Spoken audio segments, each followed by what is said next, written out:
हमारी लाइफ में सबसे इम्पॉर्टेंट चीज़ है रिलेशनशिप्स। वो रिलेशनशिप्स हमारा ह्यूमन बीइंग्स के साथ भी हो सकता है, वो रिलेशनशिप हमारा किसी मटेरियल की चीज़ के साथ भी हो सकता है। तो अगर आपने देखा हो कि आपकी लाइफ में कोई चीज़ आती तो है लेकिन वो टिकती नहीं, वो चाहे मनी हो या फिर कोई भी डिज़ायर्ड चीज़ जो आपने मैनिफेस्ट की हो, या नया कपड़ा हो या नई ज्वेलरी हो या फिर कोई कार हो। तो और यहाँ ऐसा भी हो सकता है कि लोगों के लिए भी सेम चीज़ हो। आपको फ्रेंड्स तो बहुत मिलते हैं, जानने पहचानने वाले लोग तो बहुत मिलते हैं, लेकिन वो आपके काम नहीं आते। या फिर अगर आप घर परिवार में भी रहते हैं, आपके आसपास सभी रिश्ते हैं, भाई हैं, बहन है, सास ससुर, ननद, देवर, जेठ, जो भी आपको चाहिए था वो सब है, लेकिन आपके रिलेशनशिप उनके साथ अच्छे नहीं। अब इन सभी चीज़ों के साथ एक ही चीज़ काम करती है, आपका कॉन्सेप्ट, सेल्फ कॉन्सेप्ट अपने लिए, और दूसरा उनके लिए आपका क्या कॉन्सेप्ट है, उनके लिए क्या बिलीव्स हैं आपके अंदर बने हुए। अब जैसे फॉर एग्जाम्पल आपने सुना होगा हमारे लोक गीतों में, जो हमारे फोक सॉन्ग्स होते हैं उनमें सास के रिश्ते के लिए बड़ी नोक-झोंक वाली गीत होते हैं, नोक-झोंक वाली बातें होती हैं कि सास किसी की अच्छी नहीं होती। और समाज में भी ऐसी धारणाएं हैं या फिर ऐसी स्टोरीज, हमने सक्सेस स्टोरीज इसकी सुनी होती हैं कि सास कभी भी अच्छी नहीं होती, या फिर कोई पर्टिकुलर रिलेशनशिप, ये रिलेशनशिप हमेशा कॉन्ट्रडिक्शन में आता है, या फिर इवन हस्बैंड वाइफ के लिए भी लोग कहते हैं हाँ पहले 1-2 साल हैं, जो मज़ा करना है कर लो, उसके बाद तो लड़ाइयाँ होती हैं। तो इस तरह की स्टोरीज हमारे माइंड में बैठी होती हैं। अगर हम मटेरियल की बात करें तो जैसे फ़ोन आप यूज़ करते हो, हाँ 2 साल 1 साल फ़ोन अच्छे से चलता है, उसके बाद तो फ़ोन में प्रॉब्लम आने लगती है।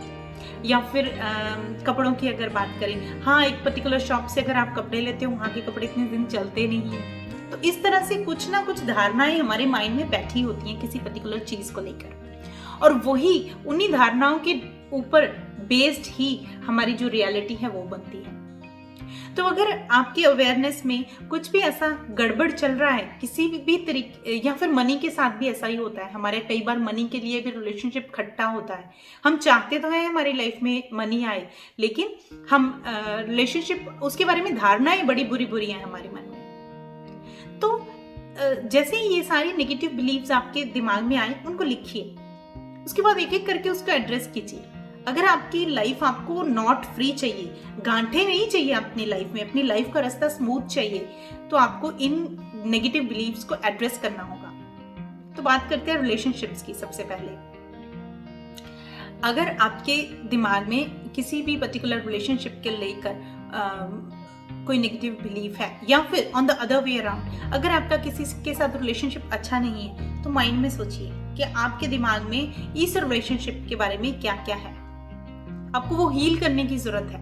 आपने हमेशा से क्या बोला है, आपने हमेशा से क्या सोचा है इस रिलेशनशिप में, कि ये particular so and so person हमेशा मुझे तंग करता है, हमेशा वही बोलता है जो मुझे अच्छा नहीं लगता, ये जो भी बोलता है वो मुझे कड़वा लगता है, ये मेरी गलत बुराइयां करता है, ये दूसरे के सामने मेरे बारे में ये बोलता है, मेरे काम की कदर नहीं करता है, मुझे अप्रिशिएट नहीं करता, या फिर मैंने तो सुना था सास तो होती ही ऐसी हैं, जेठानी तो और देवरानी तो कभी घर में अच्छे से रह ही नहीं सकती, वो हमेशा एक दूसरे की कॉम्पिटिटर होती हैं। इस तरह की जो भी नेगेटिव चीज़ें आपने उस पर्टिकुलर रिलेशनशिप के लिए सुनी थी, सोची हैं, वो सभी पेपर पर लिखिए, और फिर उसको पॉजिटिव, हर एक सेंटेंस का पॉजिटिव भी दूसरी तरफ लिखिए। कि अगर आपने लिखा है कि वो बंदा आपके बारे में बहुत बुरी बुरी बातें करता है, तो कोई एक अच्छी बात होगी ना जो आपकी उनको पसंद होगी, तो आप वो लिखिए। तो one side you write all the negative beliefs about that relationship, and on the other side of the paper you write क्या क्या चीज़ें वो बंदा आपकी तारीफ करता है, किस किस चीज़ों के लिए, कौन कौन सी चीज़ें आप में उनको अच्छी लगती है, तो वो लिखिए। उसके बाद every day at least 5 to 6 days आप उन पॉजिटिव चीज़ों को पढ़िए। जैसे मेरी बनाई हुई खिचड़ी, हो सकता है आपका खाना अच्छा ना लगता हो उनको बनाना, लेकिन कोई एक चीज़ होगी जिसकी वो बहुत तारीफ करते होंगे।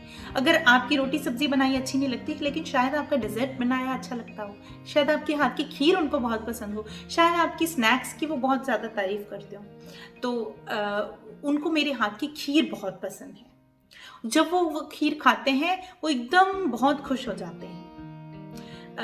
अगर वो रिलेशनशिप आपका ऐसे इंसान के साथ है कि जो बहुत दूर रहता है, तो आप बोल सकते हैं कि जब मैं उन्हें फ़ोन करती हूँ वो एकदम खुश हो जाते हैं। जस्ट एज्यूम इट कि वो खुश हो जाते हैं। अगर उन्होंने कुछ बोला नहीं, हम ही अपने दिमाग में नेगेटिव बना लेते हैं कि हाँ वो तो मेरे फ़ोन को भार समझते हैं, जब मैं फ़ोन करती हूँ मेरे से बात नहीं करना चाहते। तो उसको पॉजिटिव टर्न कीजिए। जो पॉजिटिव एस्पेक्ट्स आप सोच सकते हो। अगर सास के साथ रिलेशनशिप है तो सास हमारी लाइफ में इतनी सारी खुशियां लेके आई, सास की वजह से हमारी लाइफ में लाइफ पार्टनर आया, सास की वजह से लाइफ पार्टनर आया, उसकी वजह से दोनों परिवार जुड़े, सास की वजह से मुझे इतनी सारी लाइफ में लर्निंग आई, सास की वजह से मुझे ये न्यू कस्टम, हमारे न्यू फैमिली के न्यू कस्टम सीखने को मिले, न्यू रिवाज सीखने को मिले, सास की वजह से मुझे बहुत सारी चीज़ें जो मैं पहले नहीं करती थी क्योंकि उनको पसंद है वो मैं करने लगी, वो मेरी स्किल्स में नई चीज़ें ऐड हुई। तो बहुत सारी, अगर आप सोचने बैठोगे, बहुत सारे पॉजिटिव एस्पेक्ट्स हैं उस रिलेशनशिप के। मनी के लिए अगर आपका रिलेशनशिप अच्छा नहीं है, मनी आई लव मनी तो इतनी अच्छी है, पैसा तो इतना अच्छा है, उसकी वजह से मैं अपनी लाइफ की सारी ज़रूरतें पूरा करती हूँ। मैं सुबह से उठकर शाम तक जितनी भी चीज़ें करती हूँ, जितनी भी चीज़ें यूज़ करती हूँ, टच करती हूँ, वो सभी इसी पैसे से आई हुई हैं और वो मुझे सुख सुविधा देती है। अगर मैं इस फैन के नीचे बैठी हूँ तो ये फैन उसी मनी से आया है। अगर मैं इस घर के नीचे बैठी हूँ तो इस घर का किराया या इस घर की इंस्टॉलमेंट या इस घर को खरीदने का पैसा भी उस मनी की वजह से ही हुआ। अगर मैं रात को चैन से बेड पे सो पाती हूँ तो उस बेड को, बेड की चादर को, ऊपर लेने के कंबल को, हर चीज़ को पैसे ने ही लाया है। तो कितनी सारी चीज़ें हैं पैसे की जो आप पॉजिटिवली लिख सकते हैं। इसी तरह से अगर कोई गैजेट है जिसका आप कंप्लेन कर रहे थे कि 1 या 2 साल में ख़राब हो जाता है, तो उसके बारे में लिख सकते हो कि ये फ़ोन कितना अच्छा है, ये फ़ोन मुझे पूरे वर्ल्ड के साथ, मेरे लव्ड वंस के साथ कनेक्ट करता है। मैं कोई भी जानकारी 1 मिनट में इस फ़ोन में से निकाल लेती हूँ इंटरनेट का यूज़ करके। ये फ़ोन मेरी इतनी अच्छी मेमोरीज बनाता है जिससे हम फ़ोटोज़ खींचते हैं, वीडियोज़ बनाते हैं अपने परिवार की। ये मेरी आवाज़ को दूसरे पर्सन तक इमीडिएटली पहुंचाता है। इससे मैं बहुत कुछ सीखती हूँ। यूट्यूब या गूगल में जो डालकर टॉपिक सर्च करती हूँ, इस फ़ोन के बारे में बहुत कुछ सीखती हूँ। इस फ़ोन से मुझे अपने लव्ड वंस की इंफॉर्मेशन, वो कैसे हैं, उनकी वेलबींग, उनकी हेल्थ कैसी है, वो बहुत जल्दी पता चल जाती है। सिर्फ एक बटन अवे है। तो इस तरह से बहुत सारे पॉजिटिव चीज़ें हम लिख सकते हैं उस पर्टिकुलर चीज़ के लिए, उस पर्टिकुलर रिलेशनशिप के लिए। तो अगर आपको लगता है कोई भी चीज़ आपकी लाइफ में आपको ट्रबल कर रही है तो आप इस टेक्निक का यूज़ ज़रूर कर सकते हैं। सबसे पहले नेगेटिव बिलीव्स को पहचानिए, उनको साइड में कर दीजिए, फिर पॉजिटिव एस्पेक्ट्स लिखिए, पॉजिटिव चीज़ें लिखिए उस रिलेशनशिप के बारे में, उस चीज़ के बारे में, उस इंसान के बारे में, और फिर उसको फील कीजिए। धीरे धीरे 5-6 दिन आप इसको कीजिए तो आपको अपने आप ही गुड फीलिंग्स आने लगेंगी उस इंसान के लिए, उस रिलेशनशिप के लिए, और आप उसका रिजल्ट बहुत जल्दी देखेंगे। आई होप कि ये टेक्निक आपके काम आएगी, और प्लीज़ अपने कमेंट बॉक्स में ज़रूर शेयर करना कि आपको ये टेक्निक काम कैसे आई और क्या आपकी सक्सेस स्टोरी है। इससे हमारी कम्युनिटी मेंबर्स का, फैमिली मेंबर्स का बहुत ज़्यादा हेल्प होगी, वो भी अपनी लाइफ को पॉजिटिवली ट्रांसफॉर्म कर सकते हैं। साथ ही मैंने वीडियो की डिस्क्रिप्शन में एक लिंक दिया है फॉर्म का, वो फॉर्म आप भर सकते हैं अगर आप LOA और अच्छे से मेरे से सीखना चाहते हैं। मिलते हैं एक नेक्स्ट वीडियो में।